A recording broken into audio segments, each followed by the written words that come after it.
Hey, what's up bros? Welcome back to another Pokemon Sleep video. It's Bro Vinny here. Today we are specifically talking about inventory up.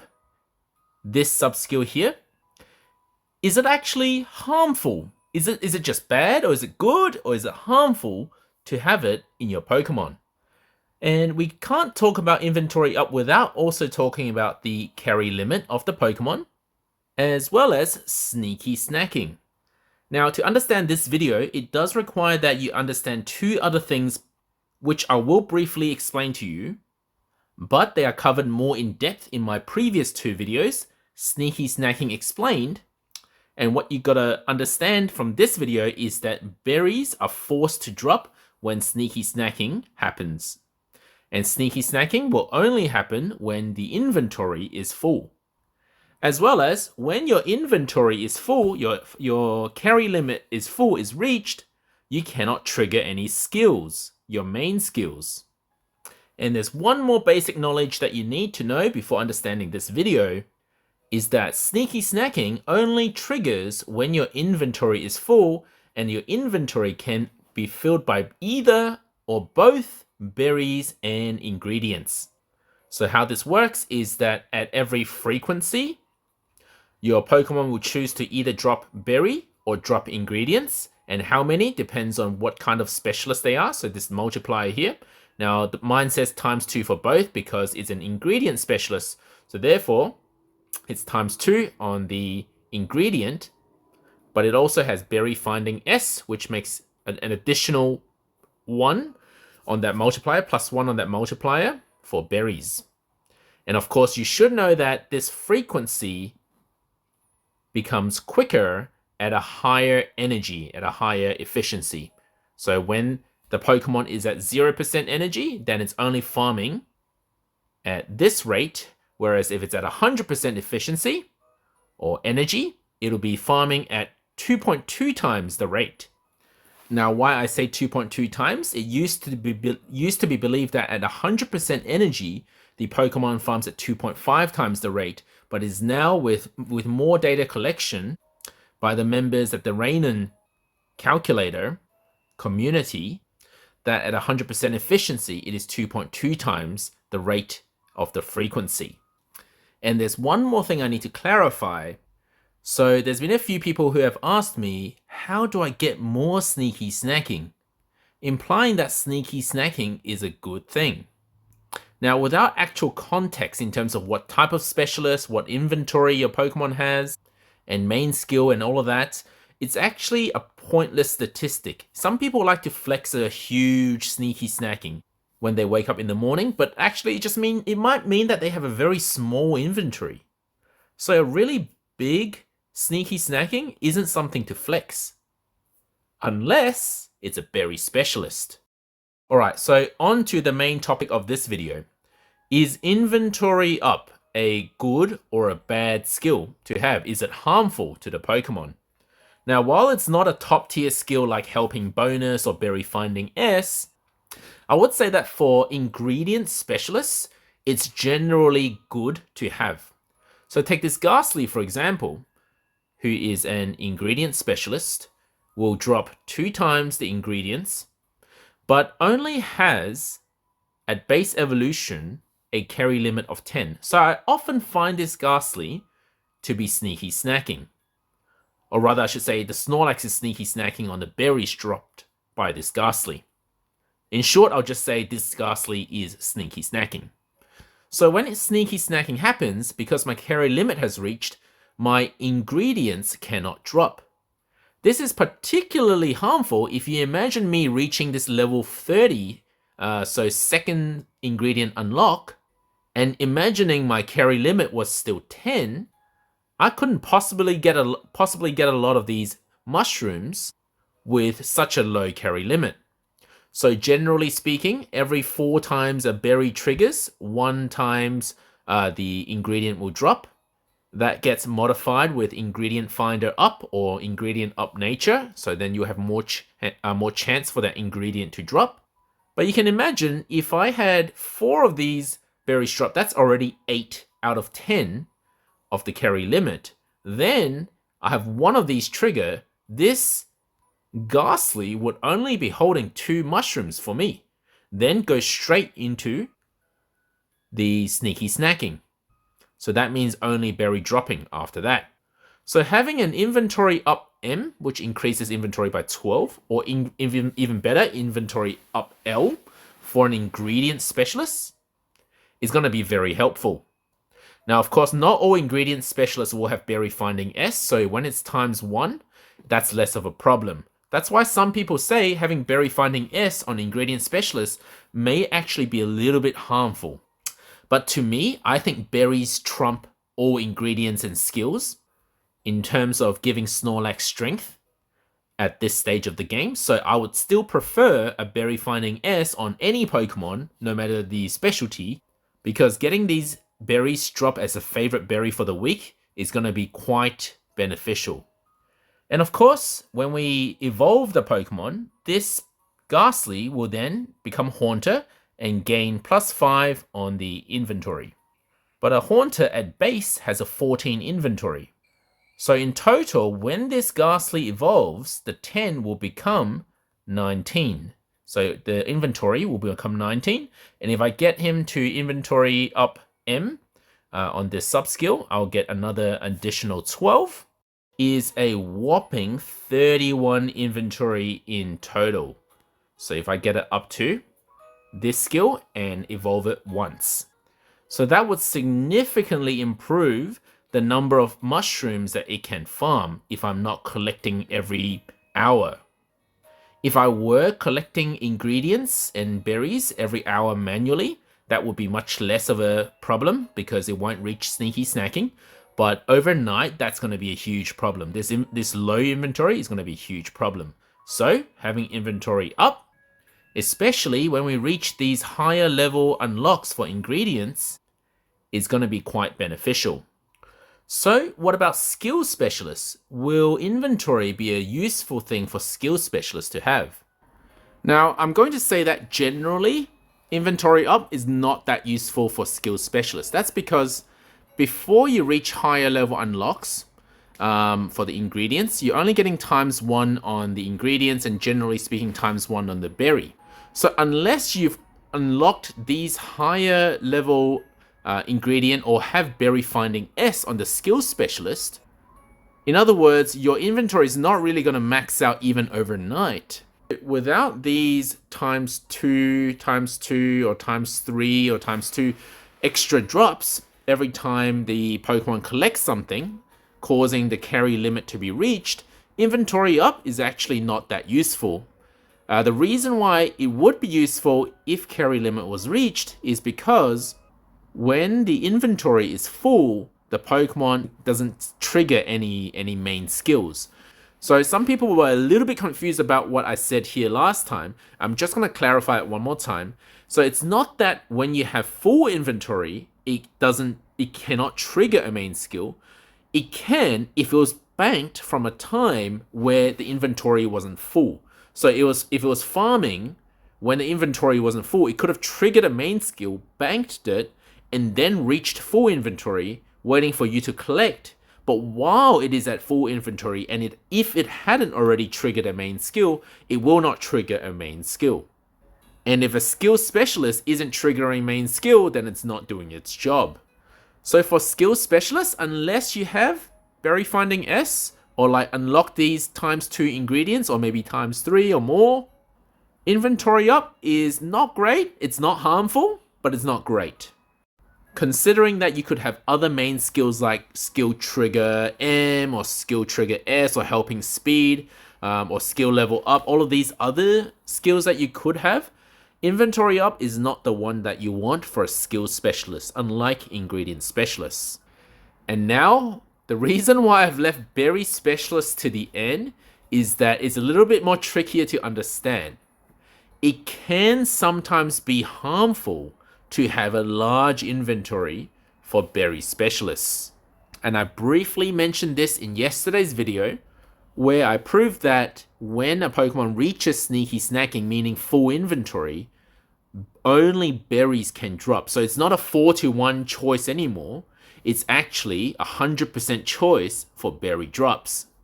So you can understand that if you look at my Feraligatr, for example, who has berry finding S, making this even more important, that between choosing to have one of these orange berry triggers, which is ×3, and one of these sausage triggers, I would much prefer to have berries to drop than sausages.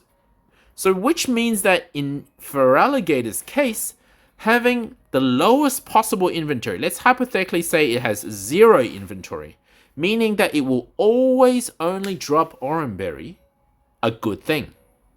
Especially if it's a favorite berry for the week, for example, at Cyan Beach. Which means that I might have to take back what I said about not catching evolved Pokemon on a much earlier video that I made.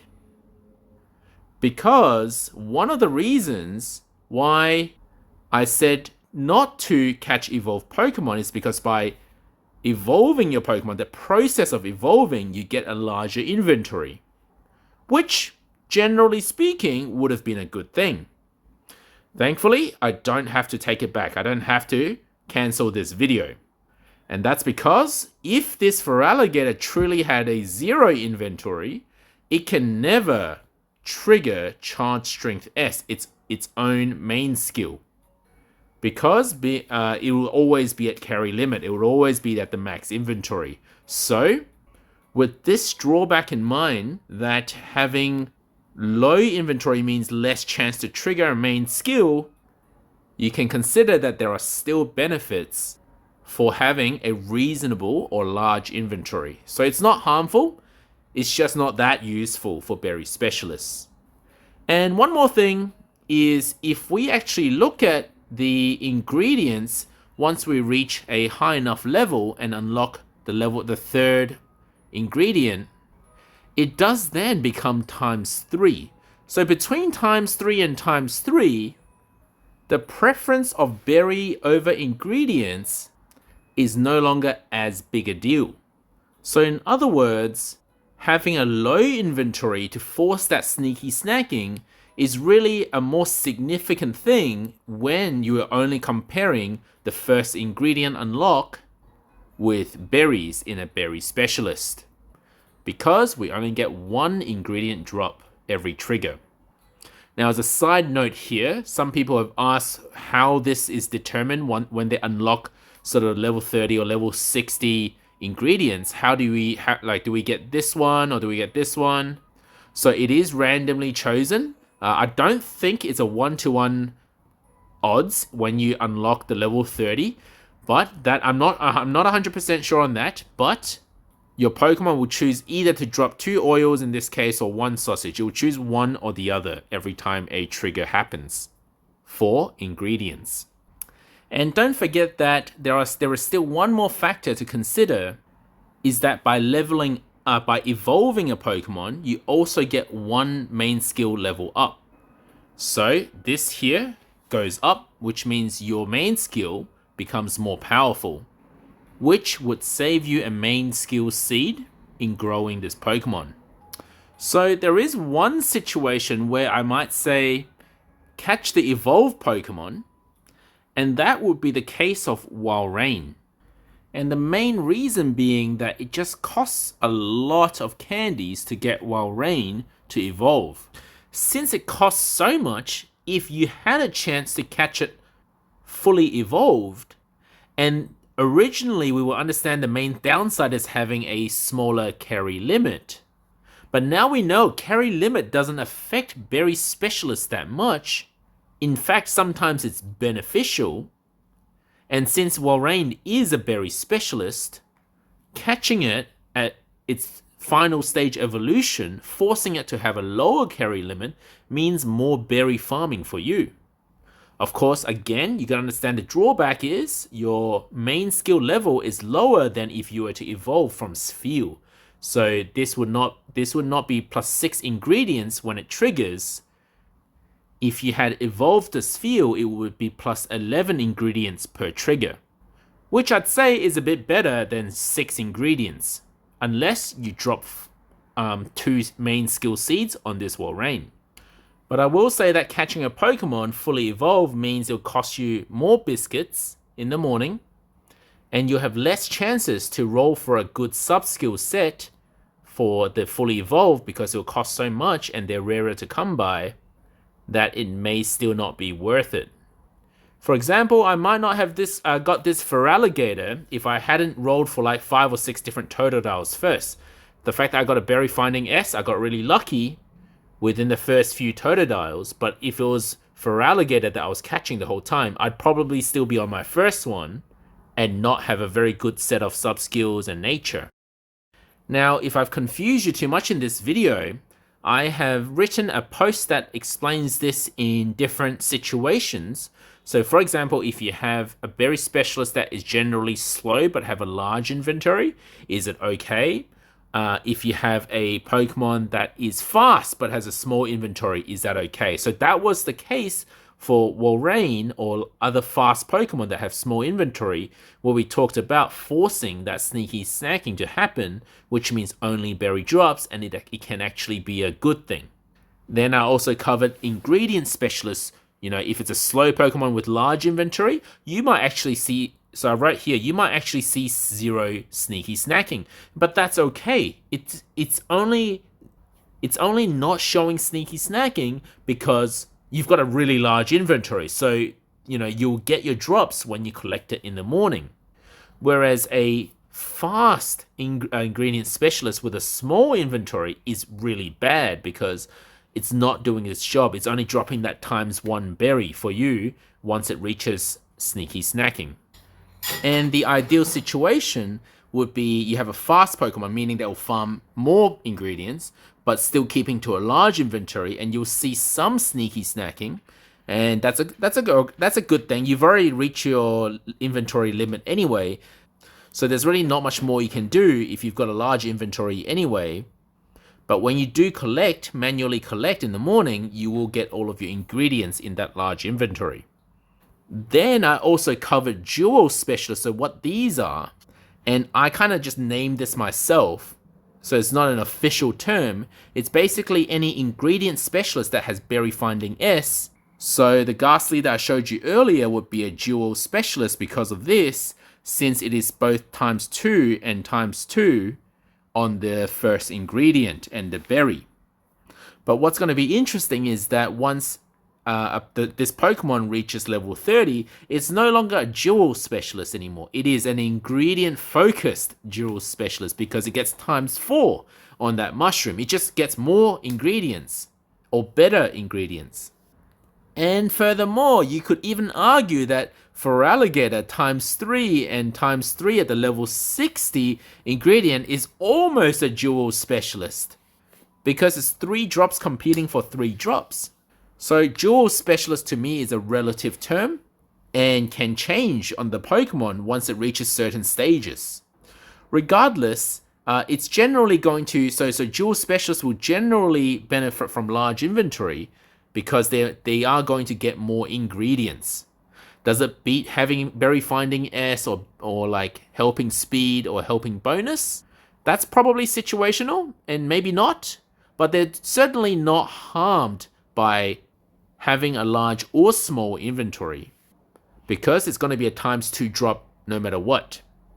Then I also explained that for skill specialists, you often might see, especially if the inventory is high, you might see 0 sneaky snacking, and that's not a problem because all the drops are in the Pokemon's inventory. And in fact, if you keep the ingredients and berries below inventory limit, that skill specialist is going to have more of a chance to trigger its skill. So having a low inventory would just maybe a tiny bit reduce your rate at which the main skill triggers. And if you do have Berry Finding S on the skill specialist, then you might want a little bit more inventory just to stay away from that sneaky snacking and improving your odds of a skill trigger.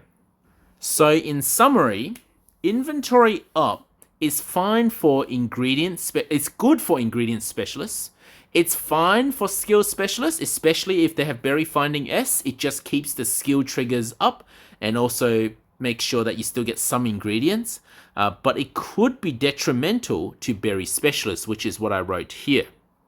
The main problem for berry specialists in terms of that inventory up subskill is that it takes up another slot. If you imagine I didn't have helping speed S here and I had inventory up, well, that's the main problem, is that something else could have been in its place, which would have been much more useful. Less so about the inventory up harming this Feraligatr.